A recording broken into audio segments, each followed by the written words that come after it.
നമസ്കാരം. ഞാൻ ശാക്തേയ ഉപാസകൻ. സജ്ജനങ്ങളുമായിട്ട് നമ്മളിന്ന് ചർച്ച ചെയ്യുന്ന വിഷയം പൂയം നക്ഷത്ര ജാതകരുടെ 53 വയസ്സ് മുതൽ ഏകദേശം 59 വയസ്സ് വരെയുള്ള കാലഘട്ടത്തിലെ സൂര്യദശാകാല ഗുണദോഷ ഫലങ്ങളെ സംബന്ധിച്ചിട്ടുള്ള വീഡിയോ. ഏതൊരു പൂയ നക്ഷത്രജാതകനും ജനിക്കുന്നത് ശനിദശാകാലത്തിലാണ്. ശനിദശയുടെ പരമാവധി കാലഘട്ടം എന്ന് പറയുന്നത് 19 വർഷമാണ്. എല്ലാ പൂയ നക്ഷത്രജാതർക്കും ശനിദശ 19 വർഷം കിട്ടണമെന്നില്ല. അതുകൊണ്ട് തന്നെ നമ്മളതിൻ്റെ പാതി എന്ന കണക്കെടുത്താൽ 9 വയസ്സ് വരെ ശനിദശയും 9 വയസ്സ് മുതൽ 26 വയസ്സ് വരെ ബുധദശയും 26 വയസ്സ് മുതൽ 33 വയസ്സ് വരെ കേതുർദശയും 33 വയസ്സ് മുതൽ 53 വയസ്സ് വരെ ശുക്രദശയും 53 വയസ്സ് മുതൽ 59 വയസ്സ് വരെ സൂര്യദശാകാലവുമാണ്. ഈ സൂര്യദശാകാലം പൂയ നക്ഷത്രജാതകരെ സംബന്ധിച്ച് എങ്ങനെയായിരിക്കും, ഏതൊക്കെ തരത്തിലുള്ള ഗുണദോഷ ഫലങ്ങളാണ് ലഭിക്കാനിടയുള്ളത് എന്ന് നമ്മൾ ചിന്തിച്ചാൽ അതിന് കൃത്യമായിട്ടൊരു ഉത്തരം പറയണമെങ്കിൽ ഏതൊരു പൂയ നക്ഷത്രജാതൻ്റെയും ജാതകമനുസരിച്ച് അവരുടെ ജാതകത്തിൽ ഗ്രഹനിലയിൽ സൂര്യൻ ശുഭനായിട്ട് നിൽക്കുന്നവോ അശുഭനായിട്ട് നിൽക്കുന്നവോ എന്ന് മനസ്സിലാക്കണം.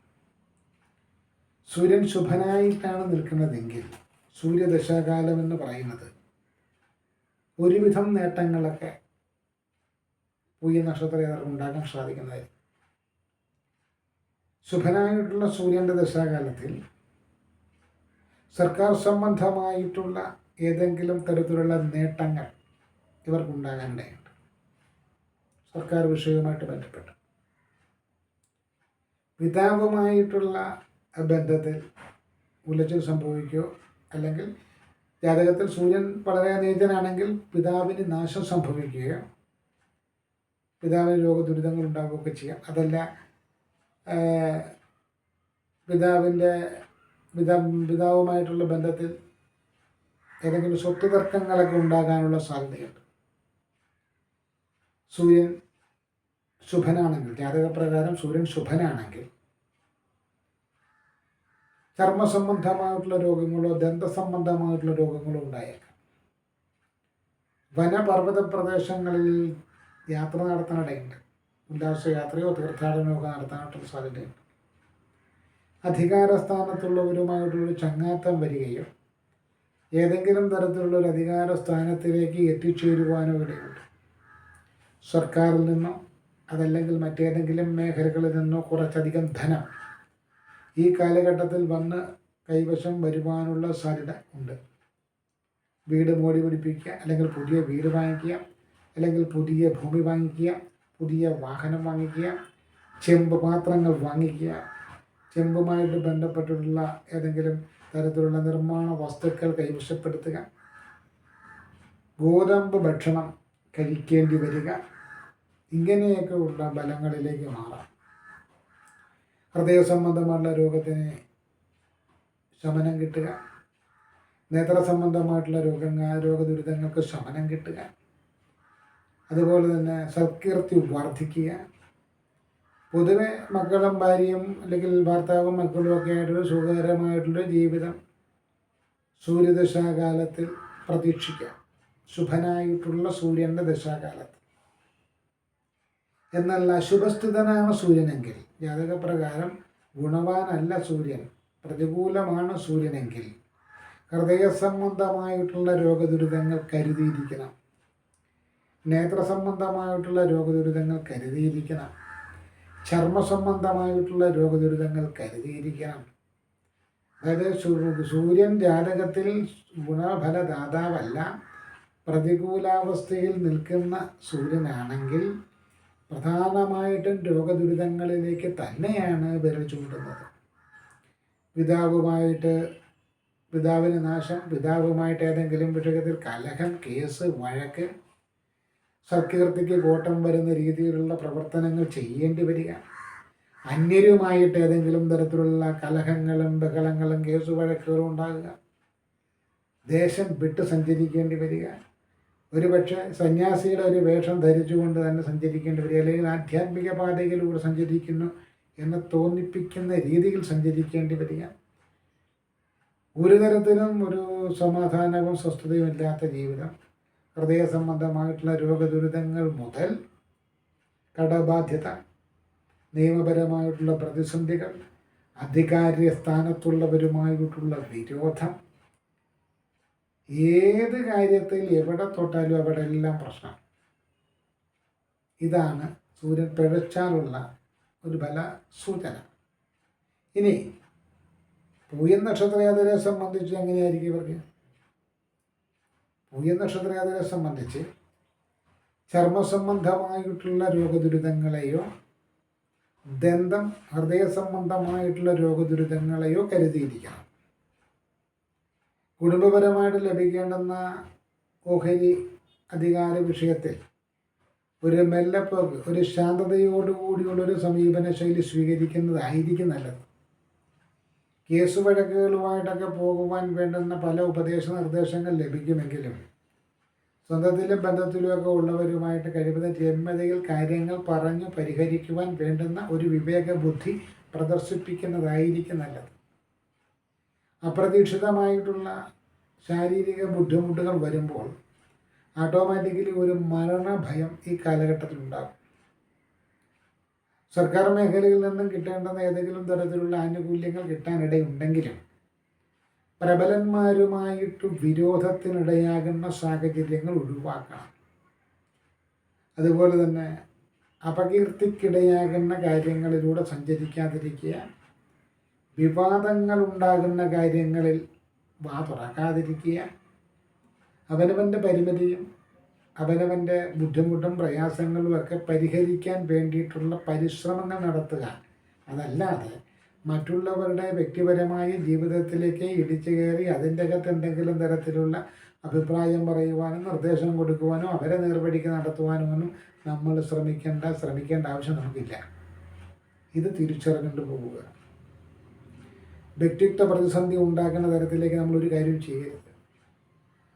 നമ്മൾ എത്രയേറെ നല്ല കാര്യം ഈ കാലഘട്ടത്തിൽ ആദ്യമൊക്കെ ചെയ്താലും ഒരു പകലിൽ അവർ ചിരിച്ചു കാണിച്ചാൽ അടുത്ത രാത്രിയാകുമ്പോൾ അവർ മുഖം കറുപ്പിച്ച് നമ്മളെ പിന്നിൽ നിന്ന് കുത്താനിടയാകുമെന്ന് മറന്നു പോകരുത്. അതുപോലെ തന്നെ നേത്ര സംബന്ധമായിട്ടുള്ള എന്തെങ്കിലും ബുദ്ധിമുട്ടൊക്കെ വന്നു കഴിഞ്ഞാൽ അതിന് ഓപ്പറേഷൻ എന്തെങ്കിലുമൊക്കെ ചെയ്യണമെന്നൊക്കെ ചെയ്ത് മാറ്റിക്കോണം, വെച്ചുകൊണ്ടിരിക്കരുത്. ഹൃദയ സംബന്ധമായിട്ടുള്ള പ്രശ്നങ്ങൾ തന്നെ എന്തെങ്കിലും ബുദ്ധിമുട്ട് വന്നാലും നമുക്കൊരു സംശയമാണെങ്കിൽ പോലും അത് കൈയോടെ തന്നെ അതിനെ പറ്റിയ വൈദ്യന്മാരെ കാണിച്ച് അത് ചികിത്സിച്ച് മാറ്റാൻ ശ്രമിക്കണം.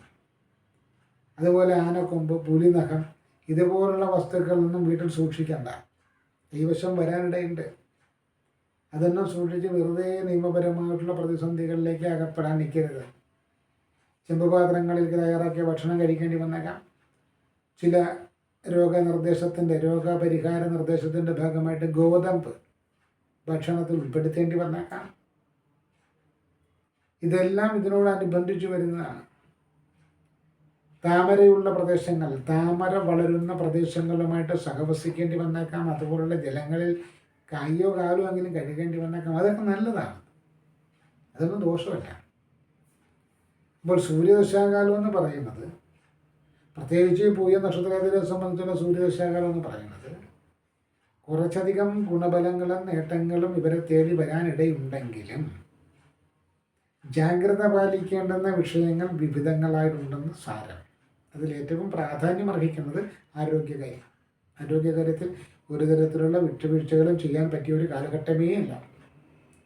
സർക്കാർ മെഡിക്കൽ കോളേജിലാണെങ്കിലും നമ്മൾ യഥാസമയം പോയി ക്യൂ നിന്നാണെങ്കിലും ചികിത്സ ഉറപ്പാക്കിക്കൊള്ളണം. അതുപോലെ തന്നെ മരുമക്കൾ ഒക്കെ ആയിട്ടുള്ളൊരു ബന്ധത്തിൽ ഉലച്ചിൽ തട്ടാതിരിക്കാൻ ശ്രദ്ധിക്കണം. നമ്മുടെ പിടിവാശിയൊക്കെ ഒന്ന് ഉപേക്ഷിക്കണം. നമ്മൾ രാജകീയമായ ലെവലിൽ തന്നെ നിന്നവരാണ്, അല്ലെങ്കിൽ നമ്മൾ വളരെ വളരെ ഗൗരവത്തോടു കൂടി വാഴുന്നവരാണ്. അതൊക്കെ ശരിയാണ്. ഇപ്പോൾ നമ്മളുടെ തന്നെ രക്തത്തിൽപ്പെട്ട പുതിയ തലമുറ നമുക്ക് മുന്നിലേക്ക് പന പോലെ വളർന്നു കയറുമ്പോൾ നമ്മൾ അതിനെ അടിച്ചൊതുക്കാൻ ശ്രമിക്കരുത്. കുറച്ച് വിട്ടുവീഴ്ച. സൂര്യദശാകാലം എന്ന് പറയുമ്പോഴത്തേക്കും പ്രത്യേകിച്ച് കോപാധിക്യം വർദ്ധിക്കും, BP കൂടും. ചെറിയ കാര്യം മതി, ചെടിയെന്ന് ദേഷ്യം വരും. ദേഷ്യം എന്ന് പറഞ്ഞാൽ ഭയങ്കര കോപമായിരിക്കും. അമിതമായ കോപം മുതൽ ഉഷ്ണസംബന്ധമായ രോഗം വരെ സൂര്യദശാകാലത്ത് പ്രവചിക്കാം. ഇതൊക്കെ നമ്മൾ ശ്രദ്ധിക്കണം. അമിതമായിട്ടുള്ള കോപം വന്നു കഴിഞ്ഞാൽ BP കൂടും. BP കൂടിയാൽ ബ്ലഡ് പ്രഷറിൻ്റെ രോഗമുള്ളവരെ സംബന്ധിച്ച് അത് പ്രശ്നമാകും, ഹോസ്പിറ്റലാണ്. അതോടൊപ്പം തന്നെ നമ്മുടെ BP കൂടുമ്പോൾ നമ്മൾ എന്തെങ്കിലുമൊക്കെ വിളിച്ചു പറയുന്നത് നമുക്ക് ചുറ്റും നിൽക്കുന്ന മക്കൾക്കോ മരുമക്കൾക്കോ ബന്ധുജനങ്ങൾക്കൊക്കെ ആഴത്തിലുള്ള മുറിവുകൾ ഉണ്ടാക്കുന്നതാവരുത് വാക്കുകൾ. സൂര്യനെ തൊട്ടാൽ എന്ത് പറ്റും? പൊള്ളും. അപ്പോൾ സൂര്യൻ ദശാനാഥനായിട്ട് വരുമ്പോൾ എന്ത് പറ്റും? നമുക്ക് ഈ അവസ്ഥ ഉണ്ടാകും. പക്ഷേ സൂര്യനെ തൊട്ട് പൊള്ളിയാലും സൂര്യന് നമ്മുടെ സഹായം ആവശ്യമില്ല. സൂര്യൻ പൊള്ളിയാലും പൊള്ളിത്തിരിയാലും സൂര്യൻ്റെ വഴിക്ക് പോയിക്കൊണ്ടേയിരിക്കും, വന്നുകൊണ്ടേയിരിക്കും, പോയിക്കൊണ്ടിരിക്കും. പക്ഷെ നമുക്കങ്ങനല്ല.